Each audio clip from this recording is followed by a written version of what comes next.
So you're new to the hobby or you're thinking about purchasing your first game. That's great, but there's a few things that you may need to know, and I'm going to tell you about 6 of them in this video.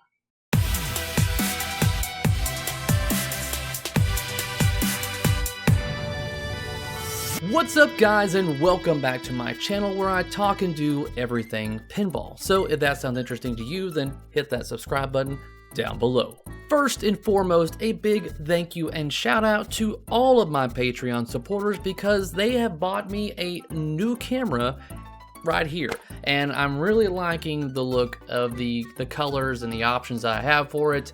I think it's going to give a much better overall quality to you guys going forward. So I have 6 items that I'm going to be telling you about. And I know that the veterans out there that watch this video are going to be like, why didn't you mention this? Why didn't you mention that? And by all means, rightfully so, there's a lot that I could tell you about this hobby, but I narrowed it down to, at least in this video, to 6, but I think the veterans out there would have to agree with the 6 that I chose to give you at least on the first video. This is in no particular order when it comes to like the top 6, 1 being the most important, 6 being the least, or vice versa. I'm just going to start with number 1, and that is cost. Now, the veterans watching this are well aware of the cost involved in this hobby, but for the new people out there, you are not prepared. Now, when I got into golf years ago, I used to tell my friends and myself as well that this is an expensive hobby, as I'm throwing all this money into the country clubs as well as the equipment involved and stuff like that. And then years went by, and then pinball got my interest. No longer is golf considered an expensive hobby to me. Now, it could always be more expensive depending on how often you play, but that's another subject. So when it comes to financials with this hobby, let's first dive into the older games. Not only are we dealing with inflation in the current year of 2022, but pinflation, as they call it, is a real thing as well. Right now, people are selling their games and they're marking it up to a ridiculous price. Now, nothing wrong with that. If you put your game on the market and you put it for a price that's really high and you sell it to make a profit, bravo, kudos to you. The real problem is the people that are willing to pay these prices. And that is partially due to the growth of the hobby as we already have it, because they only made so many of a particular game. They only made so many Last Action Heroes. They only made so many Getaways. There's only a finite number of those, and they're not currently being made. So therefore, it's supply and demand. Okay, well, what about the new games that are being built as we speak? Well, that hasn't gotten any better either. Now, over the last couple of years, the prices have been slowly going up, and that's more than likely due to COVID and the supply chain issues, or it could be because maybe they know that people will still pay for a pinball machine at these prices. I mean, if a business honestly knew that all they had to do was increase the price of their product and they would make more money, do you think they would just go, nah, we're good? No. The point of a company is to continuously grow. Now, the manufacturer's marketing team, their primary job is to present their product to you and make you want it. To give you that feeling that you need what they have. That's their primary job. They will also create only a certain amount of a particular game, and by doing so, they create FOMO, which is FOMO, stands for fear of missing out. And with that mindset, you thinking that, oh, this will be the only time I'll be able to get this game, it'll be gone, never see it again, won't be able to purchase it. With that energy inside of you, you're going to get the major urge to spend a bunch of money and not think about the repercussions or whether or not you're even going to enjoy the game. And honestly, this drives, I'd say, a good amount of sales. Now, I could easily do a video solely about pricing on pinball machines, but let's get down to brass tacks. Now, if you are looking to buy a pinball machine in the year of 2022 in this market, your median price, about 2.8K, 2,800 bucks. Now obviously games can be lower and games can be higher. But looking on the market these days, if you want a fully functioning game in okay condition, if it's less than like 2.5, it's almost considered a deal.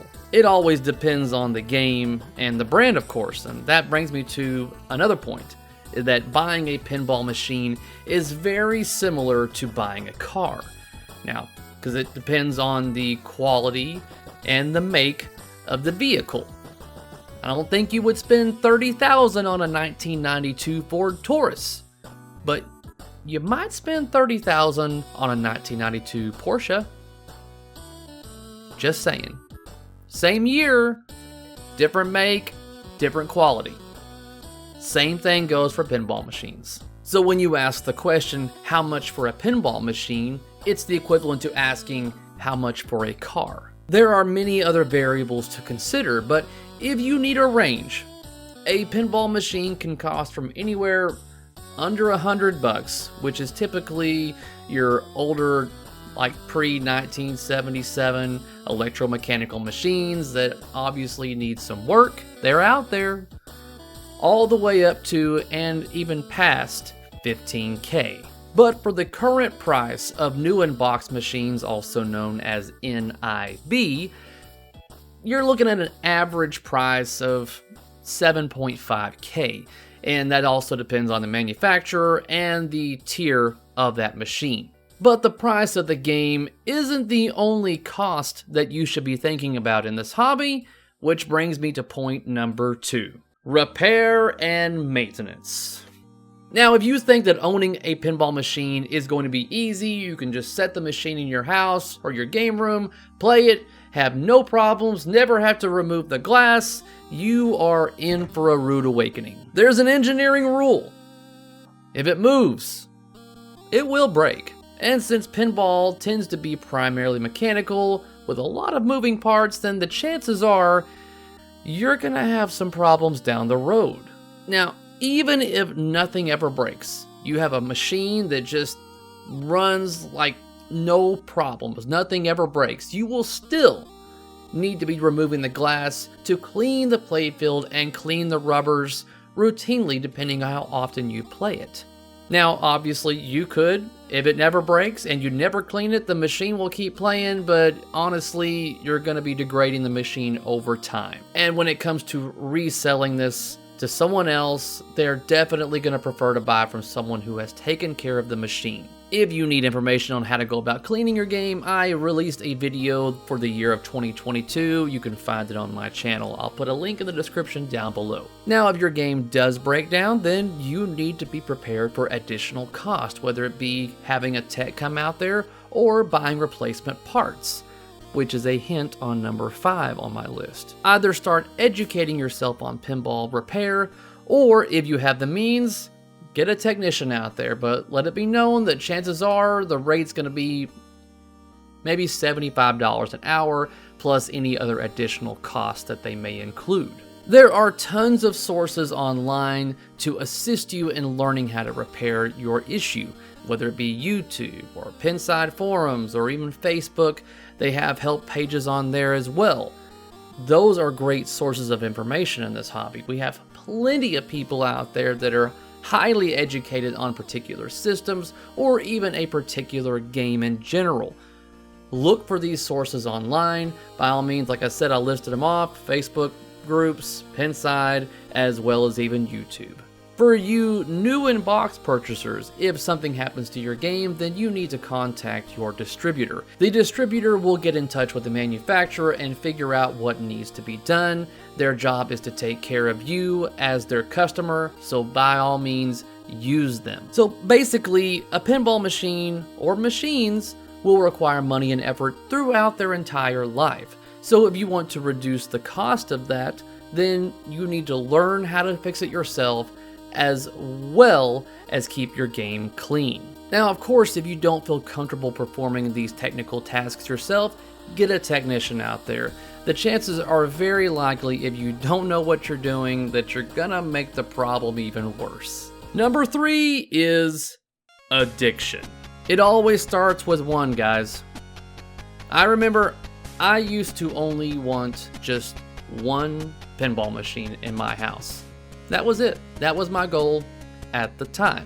I was like, I just need to have one arcade, one pinball machine, just to feel that nostalgia that I'm missing, to have that little niceness right there in the corner of my room over there. That would be really cool. Now look at me.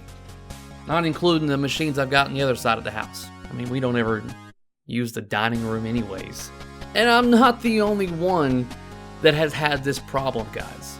A little known fact about pinball machines, and that is they like to be in groups, and they look a lot better in groups too. For those of you out there with only one game and you're completely content with that one game, you are a rare beast, because something known as the pinball bug is a very contagious thing, and this bug is typically transmitted whenever you first turn on your very first game and you step back to look at it. At that moment, you're planting a seed within you of not just enjoying one game, but then all of a sudden you'll start getting these thoughts of, well, what would look even better is if I had maybe another game next to it. Just one more. I probably got room for one more game right here, or one game over here, or somewhere else in the house. That's where it starts, with that mindset of, oh, what's just one more? I mean, I can't explain it, guys, but there's just something about seeing a row of pins that are all lit up. It's beautiful. It's like art or poetry in motion. Let me show you what I'm talking about.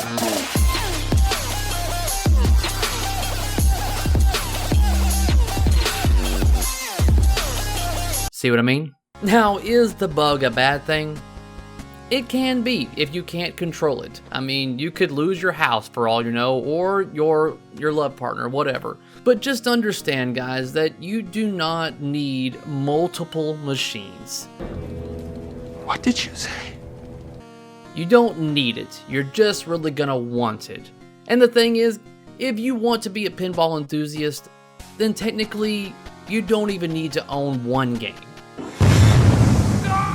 All we ask is for your support and love and interest for the hobby, and then technically you're a pinball enthusiast. Now, we strongly encourage you to support the hobby in one or more ways, going to locations and playing on location, obviously, attending like these pinball festivals that we have throughout the year, Expo or Texas Pinball Festival, Cincinnati, and a number of other ones that I'm not remembering off the top of my head. But there's many shows that go on throughout the year. You need to check these shows out to show your support. Or you can do something as little as sharing the manufacturer's new release online somewhere, because that post could simply attract another person into the hobby due to what that theme is. And building a collection these days in the year of 2022 is pretty difficult on your wallet. That's why I talked about number one the way I did, because it's definitely not like it used to be. Number 4 is mods. Now, mods are anything that can go in or on your pinball machine that isn't manufactured by the manufacturer of the game. If it's not original, then technically it's a mod. Now, you have universal mods that are designed to fit on multiple machines, and you also have those mods that are designed strictly for a single game. We have a lot of talent in this hobby, and there's a good amount of that talent that are dedicated to people who make mods for games. If you want your game that you're looking at to look even better than it did out of the factory, then chances are there's probably mods for it. A quick little Google search will give you some good ideas of where you can look for these pinball mods, as well as look on Pinside Market. There's definitely some individuals out there that make these mods, and they look great. On to number 5, and that is parts. Now, pinball has been around for a long time, but in the late 90s, it was a widespread belief that the industry was going to die very soon. So a lot of these operators were selling these games as quickly as they possibly could because they didn't want to be stuck with a machine that was no longer going to be able to get parts. Well, you had that and the fact that everyone was busy playing consoles and video games and people kind of lost interest in pinball, but that's a whole different other story. Now, luckily, we have multiple sources for parts these days, whether it be Marco Specialties, Pinball Life. There's a number of other websites these days, guys, including even your local market or pinside market where you can get particular parts. And you also have the people that completely do reproductions on playfields, back glasses, and plastics. That's all available, and their catalog is only getting bigger. Just like mods, there's a lot of hardware that is universal to multiple games, but there's also mechs that were designed for one game.